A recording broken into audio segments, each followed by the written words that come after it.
ചേന്ദമംഗലം കൂട്ടക്കൊലപാതക കേസിലെ പ്രതി ഋതുവിന് നേരെ കയ്യേറ്റ ശ്രമം. പറവൂർ കോടതിയിൽ ഹാജരാക്കിയപ്പോഴാണ് കയ്യേറ്റ ശ്രമം ഉണ്ടായത്. പ്രതിയെ 2 ആഴ്ചത്തേക്ക് റിമാൻഡ് ചെയ്തു.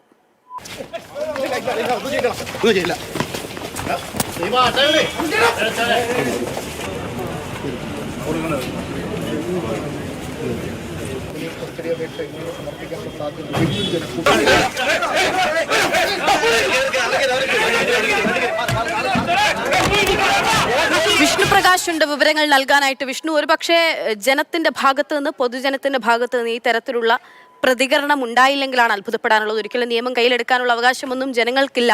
എങ്കിൽ പോലും ഇത് സ്വാഭാവികമായിട്ടുള്ള വൈകാരിക പ്രകടനമാണെന്നതിൽ സംശയമില്ല. എന്താണ് ഉണ്ടായത്?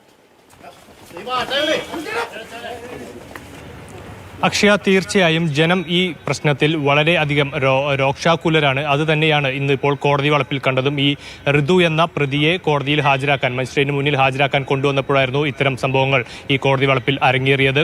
ഋതുവിനെ പോലീസ് നടപടികൾ പൂർത്തീകരിച്ച് മജിസ്ട്രേറ്റിന് മുന്നിൽ ഹാജരാക്കാൻ കൊണ്ടുവരുമ്പോൾ തന്നെ ഇവിടെ ഈ ജിതിൻ്റെ അടക്കമുള്ള ഇന്നലെ കൊല്ലപ്പെട്ട ആളുകളുടെ സുഹൃത്തുക്കളായിട്ടുള്ളവർ ഈ കോടതി വളപ്പിൽ തടിച്ചുകൂടിയിരുന്നു. അവർ അസഭ്യം ചൊരിഞ്ഞുകൊണ്ടാണ് ഋതു വന്നപ്പോൾ അസഭ്യം ചൊരിയുന്ന ഒരു ഘട്ടമുണ്ടായിരുന്നു. ഇതിനുശേഷം പോലീസ് മജിസ്ട്രേറ്റിന് മുന്നിൽ ഹാജരാക്കി. അപ്പോഴും ഈ ജനം പിരിഞ്ഞു പോകാതെ അവർ തന്നെ തുടരുന്ന നിലയിലായിരുന്നു. അതിനുശേഷം ഈ മജിസ്ട്രേറ്റിന്റെ മുമ്പിൽ ഹാജരാക്കി ആ നടപടികളിൽ പൂർത്തീകരിച്ച് പുറത്തോട്ട് ഇറക്കുമ്പോഴായിരുന്നു ഇത്തരത്തിൽ അക്രമത്തിലോട്ട് നയിക്കുന്ന ഒരു നിലയിലേക്ക് കാര്യങ്ങൾ മാറുന്നത്. ഇവരെ അസഭ്യം പറഞ്ഞും അതുപോലെ തന്നെ വലിയ രീതിയിൽ ഋതുവിന്റെ നേർക്ക് കൈയോങ്ങിയും ഈ സുഹൃത്തുക്കളായിട്ടുള്ള ആളുകൾ പാഞ്ഞടുക്കുകയായിരുന്നു. ഒരുവിധം പണിപ്പെട്ടായിരുന്നു പോലീസ് പിന്നീട് ഋതുവിനെ അവിടെ നിന്നും നീക്കിയത്. നമുക്ക് ആ ദൃശ്യങ്ങളിൽ വ്യക്തമായി കാണാം. ആളുകൾ പോലീസിന് നിയന്ത്രിക്കാൻ സാധിക്കാത്ത തരത്തിലോട്ട് ഈ കാര്യങ്ങൾ മാറിയിരുന്നു. വലിയ രീതിയിലുള്ള ജനരോക്ഷം തന്നെയാണ് അത് കാണിക്കുന്നത്.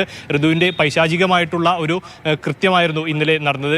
4 അംഗ കുടുംബത്തിലെ 3 പേരെ തീർത്തു, ഞാൻ 4 പേരെയും തീർത്തു എന്ന് പറഞ്ഞുകൊണ്ടായിരുന്നു ഋതു പോലീസിലടക്കം കീഴടങ്ങുന്നത്. ഇതിന്റെ എല്ലാം ഒരു ബാക്കി പത്രം അല്ലെങ്കിൽ അതിന്റെ എല്ലാം രോക്ഷം ജനങ്ങളിൽ പ്രകടമായിരുന്നു. അതാണ് ഇന്നിപ്പോൾ കോടതിയിലും ഹാജരായത്. ഏതായാലും ഋതുവിനെ കോടതിയിൽ ഹാജരാക്കി പോലീസ് ഇപ്പോൾ റിമാൻഡിൽ വിട്ടിരിക്കുകയാണ്.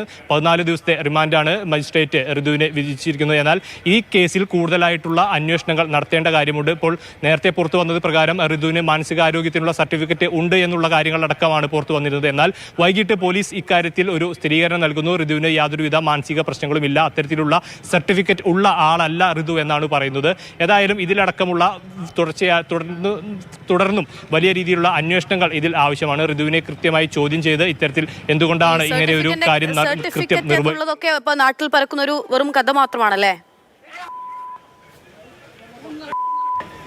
തീർച്ചയായും നമുക്ക് മനസ്സിലാക്കേണ്ടത് തന്നെയാണ്. ഇന്നലെ നാട്ടുകാരടക്കമുള്ളവരാണ് ഇത്തരത്തിൽ ഒരു പ്രതികരണം നടത്തിയത്. ഈ ഋതു മുൻപും പല കേസുകളിലും പ്രതിയായിട്ടുണ്ട്, നാട്ടുകാർക്കെല്ലാം ശല്യമായിട്ടുള്ള ഒരു ആണ് എന്നാണ് ഇന്നലെ ഈ സംഭവ സ്ഥലത്ത് നിന്നുള്ള നാട്ടുകാരുടെ പ്രതികരണം വന്നത്. അതിൻ്റെ പിന്നാലെയാണ് ഇന്നലെയും വൈഭവ് സക്സേനയും പറഞ്ഞപ്പോൾ ഇത്തരത്തിലൊരു മാനസികാരോഗ്യത്തിനുള്ള സർട്ടിഫിക്കറ്റ് ഉള്ള ആളാണ് എന്ന നിലയിലായിരുന്നു പ്രാഥമികമായി ആദ്യം പോലീസിന്റെ ഭാഗത്തു നിന്ന് വന്ന പ്രതികരണം. പിന്നീട് ഋതുവിനെ കസ്റ്റഡിയിലെടുത്ത് കൂടുതൽ ചോദ്യം ചെയ്യൽ നടത്തി വരുന്നപ്പോഴാണ് ഇത്തരത്തിലുള്ള സർട്ടിഫിക്കറ്റ് ഇല്ല, മാനസികാരോഗ്യത്തിന് കുഴപ്പമില്ല എന്നുള്ളൊരു നിഗമനത്തിലോട്ട് പോലീസ് ഇപ്പോൾ എത്തുന്നത്. പോലീസും ഇപ്പോൾ അത് ഔദ്യോഗികമായി തന്നെ സ്ഥിരീകരിച്ചു. മാനസികാരോഗ്യത്തിനുള്ള പ്രശ്നങ്ങളൊന്നുമില്ല, സർട്ടിഫിക്കറ്റ് ഇല്ല എന്ന വിവരം പോലീസ് ഔദ്യോഗികമായി തന്നെ സ്ഥിരീകരിച്ചു. ഇനി കൂടുതലായിട്ടുള്ള ചോദ്യം ചെയ്യലുകൾ ആവശ്യമാണ്. ലഹരി അടക്കമുള്ള കാര്യങ്ങൾ ഉപയോഗിച്ചിട്ടുണ്ടോ എന്നാണ് വിവരങ്ങൾ നൽകുന്നത്. എന്തായാലും പ്രതിക്ക് മാനസികാരോഗ്യ പ്രശ്നങ്ങളൊന്നും തന്നെ ഇല്ല, അങ്ങനെ ഒരു സർട്ടിഫിക്കറ്റും ഇല്ല എന്നുള്ള ഒരു സ്ഥിരീകരണത്തിലേക്ക് ഇപ്പോൾ പോലീസും എത്തുന്നു എന്നുള്ളതാണ്. അതിനിടയിലാണ് പ്രതിയെ കോടതിയിൽ എത്തിച്ചപ്പോൾ ജനങ്ങളുടെ ഭാഗത്തു നിന്ന് ഈ തരത്തിലുള്ള വൈകാരികമായിട്ടുള്ള രംഗങ്ങളും പ്രതിഷേധവും ജനരോഷവും ഒക്കെ ഉണ്ടായത്.